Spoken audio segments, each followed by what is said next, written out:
नमस्कार, स्वागत है आपका कमोडिटी फटाफट वीकेंड स्पेशल में, जहां इस हफ्ते की कमोडिटी मार्केट की प्रदर्शन की तो चर्चा करेंगे, साथ ही अगला हफ्ता कमोडिटी मार्केट के लिए कैसा रहने वाला है, इस मुद्दे पर हम खास तौर से बात करेंगे। 3 मेहमान हैं हमारे साथ जो आपको अगले हफ्ते की रणनीति बनाने में आपकी मदद करने वाले हैं। सबसे पहले उनसे परिचय करवा दे। चिंतन मेहता हैं, सीईओ हैं अवांस होल्डिंग्स के। सुगंधा सचदेव हैं, फाउंडर हैं एसएस वेल्थ स्ट्रीट की। और नवनीत दमानी है मोतीलाल ओसवाल से। आप तीनों मेहमानों का बहुत बहुत शुक्रिया, आप लोगों ने वक्त निकाला है और आज आपसे हम नॉन एग्री कमोडिटी मार्केट की वीकली एनालिसिस करेंगे और साथ ही जानेंगे कि अगले हफ्ते क्या करना चाहिए। आप हमारे ट्रेडर्स को, जो पोजीशनल ट्रेडर्स हैं, यहाँ पे डे ट्रेडर्स की मैं बात नहीं कर रहा हूँ, जो पोजीशनल ट्रेडर्स हैं उनके लिए क्या नज़रिया बनाना है। चलिए एक एक करके शुरुआत कर लेते हैं। शुरुआत सबसे पहले गोल्ड से करेंगे। सुगंधा जी, क्या लग रहा है? नया साल, सबसे पहले आपको बहुत बहुत शुभकामनाएं। और इस नए साल के लिए खास के अगले हफ्ते के हिसाब से बताइए, ट्रेडर्स को गोल्ड में क्या करना चाहिए? फर्स्ट ऑफ ऑल विश्वमोहन जी, आपको, आपकी सारी टीम और व्यूअर्स को wishing you a very happy and prosperous new year. I hope ये साल सबके लिए बहुत प्रॉफिटेबल हो। गोल्ड की बात करें तो लास्ट ईयर हमने बहुत ज्यादा स्टेलर परफॉर्मेंस आते हुए देखी। Gold was shining bright with gains of almost 21% domestic market में, वहीं इंटरनेशनल मार्केट में ऑलमोस्ट 28% तक के रिटर्न्स देखे। सो अभी मुझे लग रहा है ये ट्रेंड कंटिन्यू रहेगा। हमने इनफैक्ट इस मंथ के स्टार्टिंग से ही अच्छे गेन्स आते हुए देखे हैं, बिकॉज अभी देखें तो जियोपॉलिटिकल टेंशंस काफी हद तक बनी हुई हैं जो लास्ट ईयर से कंटिन्यूड है। रशिया यूक्रेन की वॉर में फ्रीक्वेंट अटैक्स हो रहे हैं, मिडिल ईस्ट में भी टेंशंस बनी हुई हैं, और सीरिया और साउथ कोरिया को लेके भी कंसर्न्स अभी भी बने हुए। सो ये factor not just near term, overall इस साल काफी हद तक गोल्ड के लिए सपोर्टिव रहेंगे। इसके साथ साथ सेंट्रल बैंक्स की बाइंग की बात करें तो लास्ट ईयर के फर्स्ट 10 मंथ्स में उनमें ऑलमोस्ट 745 टन तक की बाइंग हुई है। ईटीएफ में भी हमने काफी ज्यादा पहले सेल ऑफ आते हुए देखा, बट रिन्यूड बाइंग इंटरेस्ट देखने को मिला है, और ईटीएफ होल्डिंग्स में भी हमने काफी ज्यादा इनफ्लोज आते हुए देखी है, स्पेशली यूरोपियन बायर्स की तरफ से। और इसके साथ साथ RBI has also been continuously buying gold और अपनी रिजर्व्स को डाइवर्सिफाई कर रहा है। In fact most of the central banks have been diversifying their reserves away from dollar. So ये सारे फैक्टर्स हैं। इसके साथ साथ एक मेजर कैटलिस्ट रहा है, फेड ने अपना ईजिंग साइकिल लास्ट ईयर सितंबर से स्टार्ट किया। एक एग्रेसिव रेट कट्स किए हैं, 100 बेसिस पॉइंट तक के रेट कट हुए हैं, और इस साल भी फेड ने इंडिकेट किया है कि फर्दर 2 रेट कट्स हो सकते हैं। सो ये भी एक पॉजिटिव फैक्टर है। इट्स जस्ट दैट अभी नियर टर्म में डॉलर इंडेक्स में जो हमने बढ़त आते हुए देखी है after Trump's win in the US presidential elections, उसके बाद हमने गोल्ड के प्राइसेस पे कुछ दबाव बनते हुए देखा। ये फैक्टर थोड़ा सा प्राइसेस को हाई लेवल पे प्रेशराइज कर रहा है, बिकॉज बहुत ज्यादा कंसर्न्स बने हुए हैं मार्केट में कि ट्रम्प जब अपना ऑफिस रिज्यूम करेंगे 20 जनवरी को, उसके बाद काफी ज्यादा इकोनॉमिक पॉलिसीज में चेंजेस आ सकते हैं, टैरिफ्स इम्पोज हो सकते हैं काफी सारे ब्रिक कंट्रीज पे, और इमिग्रेशन को लेके भी काफी सारे रूल्स चेंज हो सकते हैं। सो ये फैक्टर काफी ज्यादा अनसर्टेनिटी बढ़ा रहा है मार्केट में, और इसी वजह से हमने गोल्ड के प्राइसेस में काफी ज्यादा सेफ हेवन बाइंग दोबारा से आते हुए देखी है। सो ये factor in a way negative भी है और पॉजिटिव भी है, because on one hand US president Trump America first की पॉलिसी को अडॉप्ट कर रहे हैं, जिससे डॉलर इंडेक्स में हमने बढ़त आते हुए देखी, बट वहीं जो अनसर्टेनिटी बनी हुई है वो गोल्ड के प्राइसेस को काफी हद तक सपोर्ट कर रही है। अगर हम स्ट्रिक्टली लेवल्स की बात करते हैं, डोमेस्टिक मार्केट में प्राइसेस 76,500 लेवल्स पर डाउन साइड में स्ट्रांगली सपोर्टेड हैं, और वहीं से हमने प्राइसेस में एक अच्छा रिबाउंड भी आते हुए देखा है। अगर हम अगले हफ्ते की बात करते हैं तो मुझे लगता है थोड़े डिप्स देखने को मिल सकते हैं, बट ट्रेंड लार्जली पॉजिटिव नजर आ रहा है, at least for the near term. मैं बहुत बुलिश नहीं हूँ, बिकॉज इस महीने काफी सारे इवेंट्स रहेंगे जिससे गोल्ड के प्राइसेस में वॉलेटिलिटी बनी रहेगी। The first one would be FOMC minutes. इसके साथ साथ अगले हफ्ते यूएस का नॉन फार्म पेरोल्स का डेटा है। Then Trump would assume office on 20th January, and then month end में फेड की मीटिंग रहेगी। सो ये सारे फैक्टर्स गोल्ड के प्राइसेस को काफी ज्यादा गवर्न करेंगे। हायर साइड में अगर हम रेंज की बात करें तो 79,200 से 79,500 एक मेजर कैपिंग एरिया रहेगा। वहीं डाउन साइड में 76,500 मार्क एक सपोर्ट की तरह ऐड करेगा। सो मुझे लगता है नियर टर्म के लिए बाइंग करें, बट अभी बहुत बुलिश आउटलुक नियर टर्म में नजर नहीं आ रहा। प्राइसेस कुछ वॉलेटाइल रहेंगे। ओवरऑल आउटलुक इस साल के लिए पॉजिटिव ही रहेगा। सो बेटर है थोड़ा डिप्स की वेट करें। 77,200 के आसपास प्राइसेस मिलते हैं, थोड़ा डिप्स देखने को मिले तो बाइंग कर सकते हैं। 78,200 तक के नियर टर्म के टारगेट्स रहेंगे। डाउन साइड में आपका स्टॉप लॉस रहेगा 76,700। नजरिया अगले हफ्ते के लिहाज से भी बता दिया, और पूरे साल के लिहाज से भी बता दिया कि क्या ट्रिगर होंगे जो गोल्ड के कीमतों को यहाँ से ड्राइव कर सकते हैं। चिंतन, आप बताइए आपकी राय क्या बन रही है, गोल्ड और सिल्वर दोनों पर अपनी राय बताएं। गोल्ड, विश्व मोहन जी, मुझे लग रहा है कि जो ये रैली आई है 2 जनवरी से, जो ये रैली आई $50 की, मुझे लगता है कि करीबन ये टॉप आउट हो गया है फॉर कपल ऑफ वीक। यहाँ से एक बार के लिए अगर कुछ जियोपॉलिटिकल टेंशन और एस्केलेट नहीं होता, क्योंकि 3 मेन फैक्टर है, डी डॉलराइजेशन मेन है, आपका जियोपॉलिटिकल टेंशन मेन है, और आपका इंटरेस्ट रेट साइकिल है। इंटरेस्ट रेट साइकिल की मिनट्स आने वाली है जैसे इन्होंने बताया, तो वो उसकी तो वेट होगी मार्केट में, और कोई एस्केलेशन ना हो तो मुझे नहीं लगता कोई बहुत बड़ा मूव ट्रम्प जब तक स्वेरिंग करते हैं, जो 20 जनवरी को है, तब तक कुछ आ सकता है, क्योंकि वो उस दिन बहुत बड़ा मूवमेंट रहेगा। टैरिफ वगैरह क्या डालेंगे, चाइना के ऊपर उसका क्या इंपैक्ट आएगा, वो बहुत सारी चीजें देखनी पड़ेगी। बट टिल देन मार्केट एक रेंज के अंदर रहेगा। $2600 इंटरनेशनल मार्केट में स्पॉट में बहुत अच्छा सपोर्ट है, और ऊपर में 2650 और 2660 में बीच के आके ये रुक जाना चाहिए। तो ये लेवल जो अभी है वो 2650 के करीबन ही है, तो बाई अवॉइड करना चाहिए। और नीचे जब मिले $2600, यानी मोटा मोटी आपका $50 हुआ, 1300।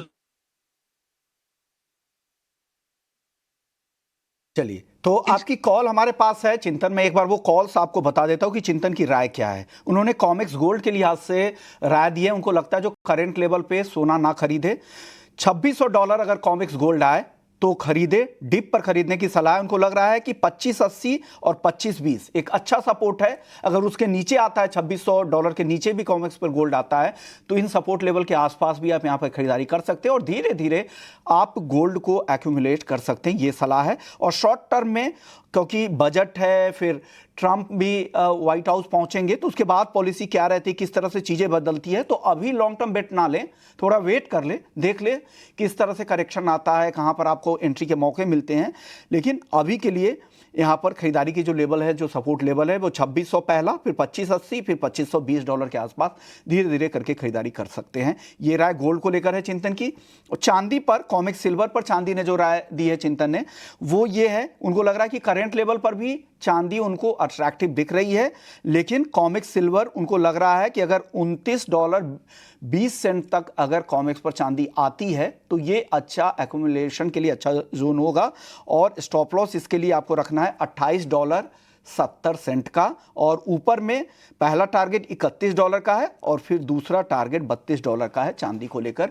ये व्यू हमने चिंतन की ले ली है। अब नवनीत जी, आप अपना व्यू बताइए गोल्ड और सिल्वर में, फिर उसके बाद हम दर्शकों के सवाल जवाब लेंगे। मुझे लगता है कि गोल्ड में हमने लास्ट कुछ महीनों में एक बहुत ही रेंज बाउंड ट्रेड में कारोबार होते हुए देखा है, एंड रेंज जो है वो दिन प्रतिदिन बढ़ते जा रही है। एक जो पहले पॉजिटिव मोमेंटम हुआ करता था पिछले 3 क्वार्टर में ऑफ 2024, वो थोड़ा सा एक बैकफुट पे आ गया है, और कहीं ना कहीं कंफ्यूजन का एक माहौल डेवलप हो गया, बिकॉज अगले साल के लिए किस तरह की रणनीति रहेगी, ट्रम्प के आने के बाद क्या पॉलिसी चेंजेस हो गए और किस तरह का मार्केट मोमेंटम रहेगा, वो बहुत इंपॉर्टेंट फैक्टर बन जाएगा अगले 6 महीने 12 महीने के पर्सपेक्टिव से। शॉर्ट टर्म के लिहाज से मुझे लगता है एक रीजनेबल करेक्शन यहाँ से आपको प्राइसेस में देखने मिल सकती है, यानी 500 से 700 रुपए का करेक्शन आपको देखने मिल सकता है, जो कि प्राइसेस में अगले कुछ दिनों में ही आ जाएगा, before the 20th of January, जब उनका स्वेरिंग इन होगा।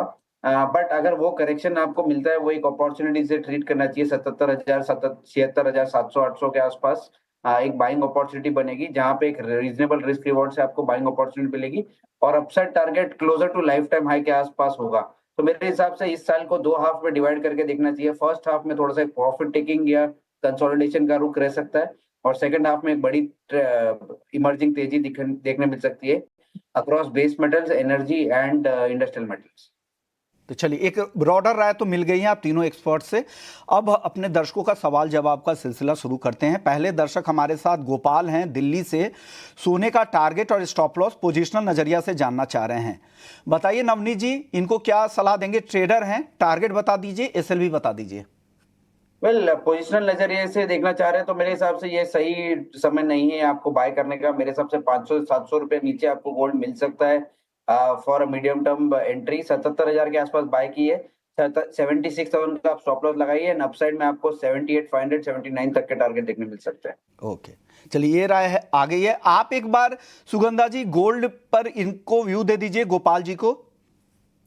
विश्वमोहन जी, पोजिशनल पर्सपेक्टिव के लिए जैसा कि मेरे को पैनलिस्ट ने भी बात की, अभी ये सही टाइम नहीं है गोल्ड में बाइंग करने का। मुझे लग रहा है प्राइसेस हाई लेवल पे 79,200 मार्क पे कर्टेल रहेंगे और डाउन साइड में 76,500 एक अच्छा सपोर्ट है। अगर ये ब्रेक होता है तो फर्दर डाउन साइड भी देखने को मिल सकती है।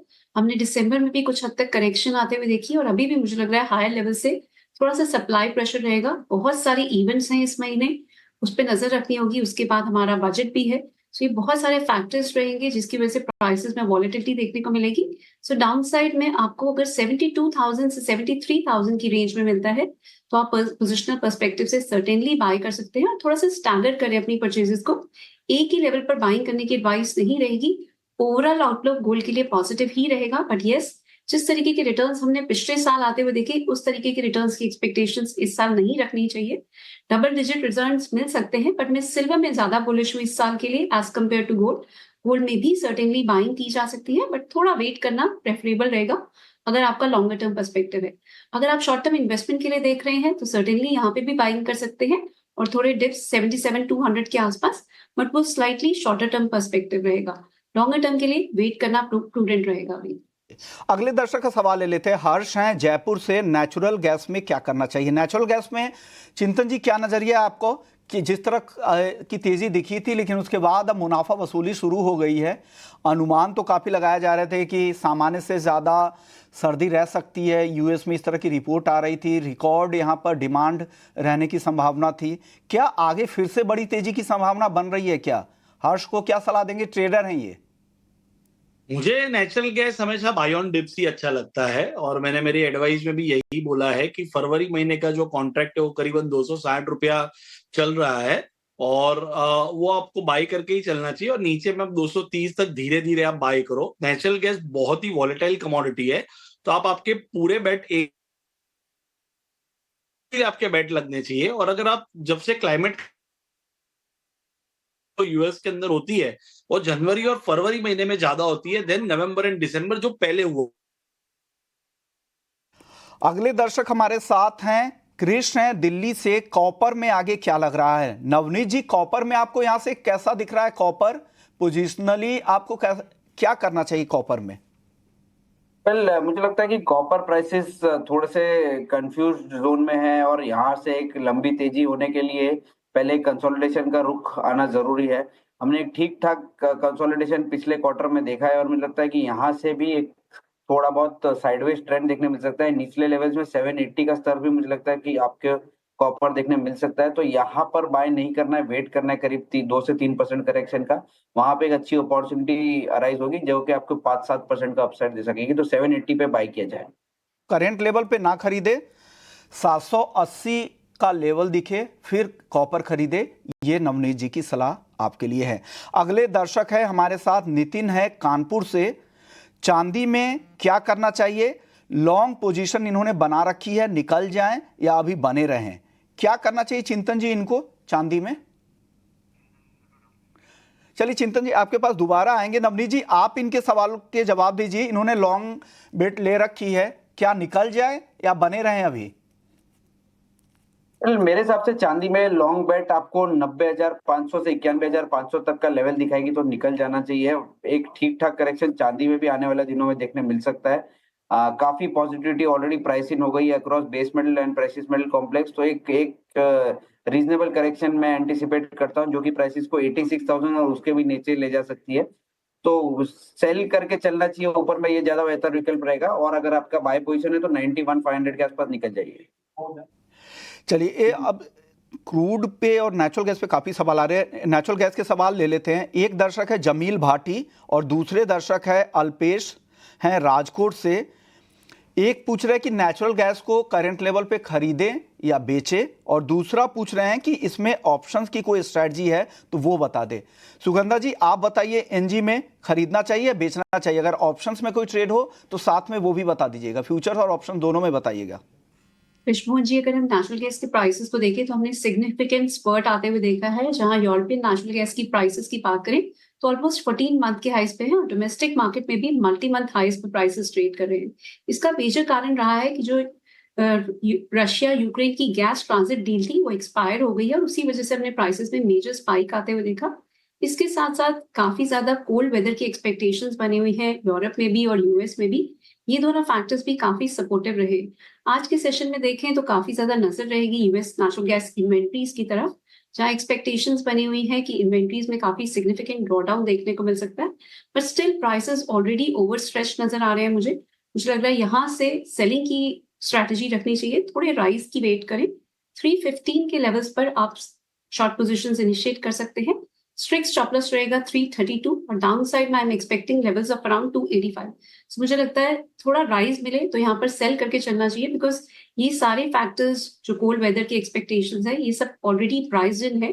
और यूरोपियन अगर कंज्यूमर्स की बात करें, they have already prepared in advance for this gas stoppage from Russia. So मुझे लग रहा है इस वजह से प्राइसेस में थोड़ा सा सेलिंग प्रेशर देखने को मिल सकता है। इसके साथ साथ आप चाहें तो 300 की पुट ऑप्शन भी खरीद सकते हैं, बट थोड़ा सा वेट करें, थोड़े डिक्लाइन पे ही बाय करने की एडवाइस रहेगी, बिकॉज प्राइसेस में थोड़ी सी रिकवरी देखने को मिल सकती है। सो सेल ऑन राइज, अगर आप पुट बाय कर रहे हैं तो थोड़ा सा डिप की वेट करें। ओके, अगले दर्शक हमारे साथ है विनोद कुमार हैं दिल्ली से।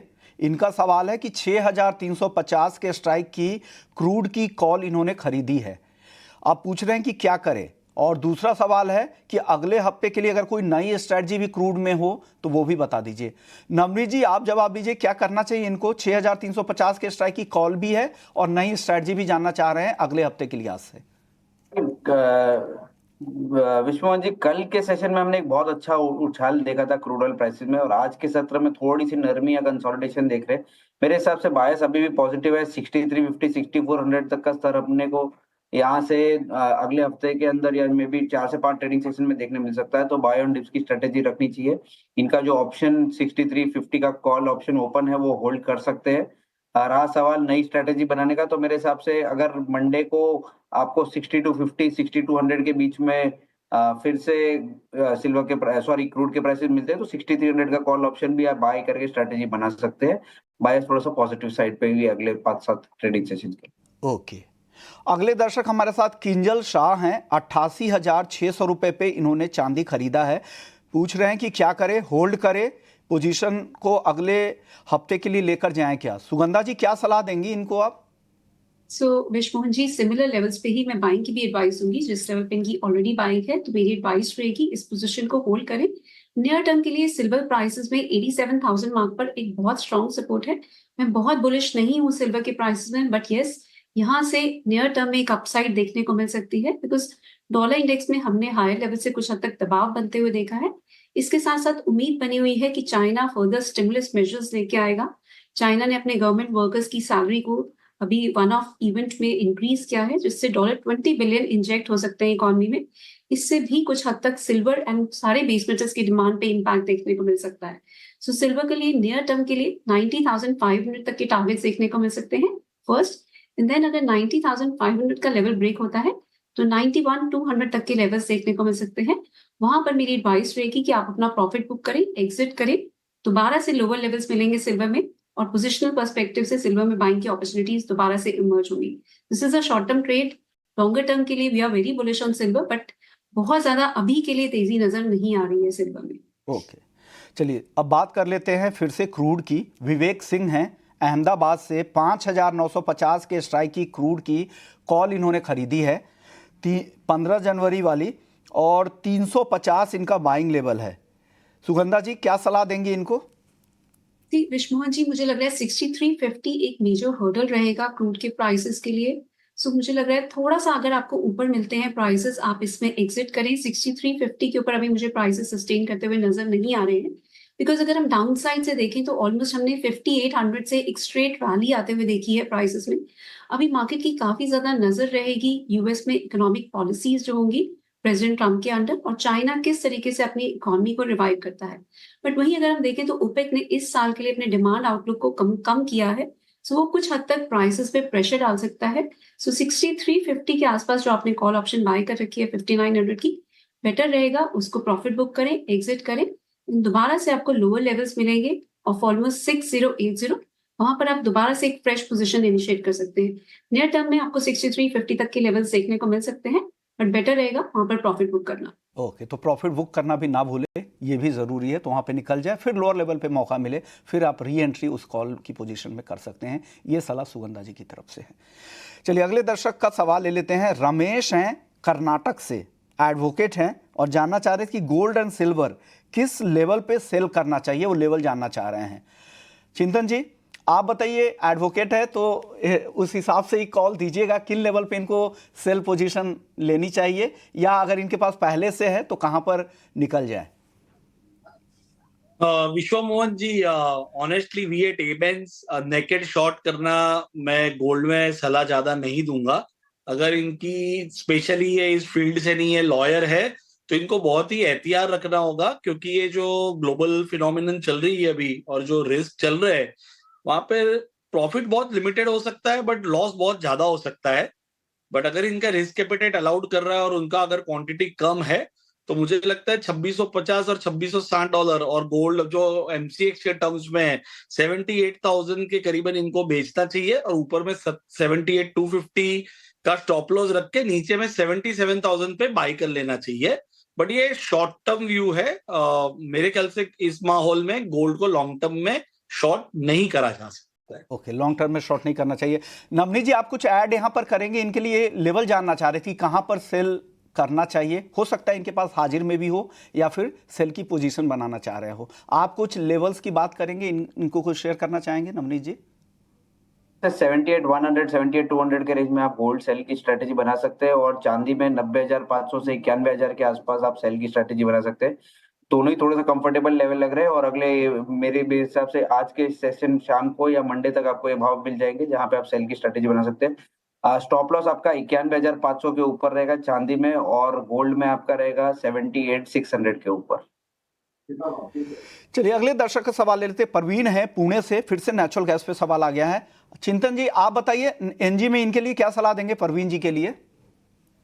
मैं नेचुरल गैस में buy at current level and buy on dips दोनों का सलाह दूंगा, क्योंकि नेचुरल गैस जो है वो नेक्स्ट 2 महीने तक यूएस का वेदर अगर थोड़ा भी ठंडा हुआ तो बहुत तेजी से ऊपर जा सकता है। एक टेक्निकली अगर आप देखो तो लास्ट 2 साल से $2 और $3 के रेंज में ये चल रहा है। दूसरा अगर आप सप्लाई साइड देखो तो इवन दो ये 5 साल के एवरेज के ऊपर है, बट वेल जो है वो कंसिस्टेंट कम होते जा रहे हैं। तो थोड़ी भी एक्सेप्शनल डिमांड अगर आई तो यहाँ पे आपको एक रैपिड जंप देखने को मिल सकता है। इसके लिए मेरी सलाह ये रहेगी कि फरवरी महीने में आपको बाइंग करनी चाहिए, क्योंकि वो बैकवर्डेशन में करंट महीने से, और वहां से 260 से लेके 240 के बीच में इसको अक्यूमुलेट धीरे धीरे करना चाहिए। चलिए फटाफट से आपके जवाब लेंगे, एक एक बेस मेटल्स पे आप लोगों की राय लेनी है। अगले दर्शक हमारे साथ हैं विनय कुमार मिश्रा है। ये क्रूड में पुट ऑप्शन इन्होंने खरीद रखा है, क्या करना चाहिए, एक ये सलाह दीजिए आप चिंतन जी। और दूसरा देवी चंद भी जा रहे हैं कि क्रूड में क्या स्ट्रेटजी बनाए। क्रूड में कौन सी स्ट्राइक उन्होंने करी हुई है? स्ट्राइक का तो मेंशन इन्होंने नहीं किया है, इन्होंने बताया कि 15 जनवरी वाले पुट ऑप्शंस मैंने खरीदे हैं। स्ट्राइक तो उन्होंने नहीं मेंशन किया है। थोड़ा डिफिकल्ट होगा, बट मैं ऐसा प्रिजम्पशन लेके चलता हूं कि एटीएम का पुट उन्होंने परचेस किया होगा। अगर इन्होंने एटीएम के लेवल का अगर पुट परचेस किया है ब्रेंट क्रूड और या लाइट स्वीट क्रूड में, तो इनको बने रहना चाहिए। मुझे यहाँ से थोड़ा सा करेक्शन आते हुए दिख रहा है, और ऊपर में बहुत जगह बन नहीं पड़ती, क्योंकि अगर यहाँ से ऊपर जाता है तो यहाँ पे आपको सप्लाई देखने को मिलेगा, और ट्रम्प जो है वो ऊपर के भाव में जो उनकी पॉलिसी है वो क्रूड मैक्सिमम सप्लाई की है। तो मुझे लगता है अगर उन्होंने एटीएम का पुट बाई किया है तो उसको बने रहना चाहिए और उनको प्रॉफिट ज्यादा आ सकता है। नहीं जी, एक छोटा जवाब दे दीजिए। हालांकि क्रूड पे आपने जवाब दिया था, लेकिन ये आपके फॉलोअर है अमित है नासिक से, पूछ रहे हैं कि क्रूड की 6,250 के स्ट्राइक की कॉल इन्होंने खरीदी है 131 रुपए में, क्या करना चाहिए इनको। मेरे हिसाब से मेरा बायस थोड़ा सा पॉजिटिव साइड पे 6300 6350 का लेवल देखता हूँ मैं अगले 2-4 दिनों में, और ये इनकी स्ट्रेटेजी ठीक लग रही है, होल्ड करना चाहिए।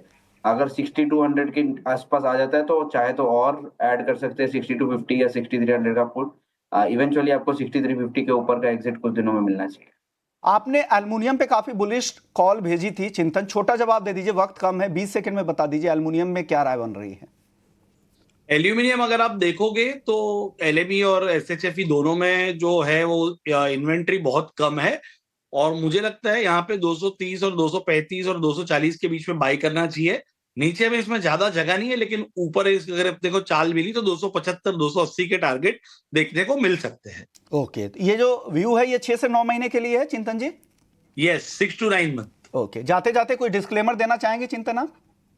डेफिनेटली ये हमारे पर्सनल ओपिनियन है और हम इसी कमोडिटीज में ट्रेड भी करते हैं, बट हम किसी भी इन्वेस्टर को सट्टा करना या स्पेकुलेट करना नहीं सलाह देंगे। We are hedgers. आपको हमेशा स्टॉप लॉस रखने चाहिए या ऑप्शन में पुट और कॉल बाय करके सौदा करना चाहिए। ओके, तो ये डिस्क्लेमर हमारे तीनों एक्सपर्ट्स की तरफ से। शुक्रिया सुगंधा जी आपका, नवनीत जी आपका, और साथ ही चिंतन आपका। आप लोगों ने वक्त निकाला, हमारे दर्शकों को गाइड किया कि क्या करें पोजिशनल नजरिए से और लंबी अवधि के लिए नॉन एग्री मार्केट में आपकी क्या राय है। तो इस शो को यहीं समेटेंगे, लेकिन बाकी खबरों के लिए आप बने रहिए हमारे साथ। नमस्कार।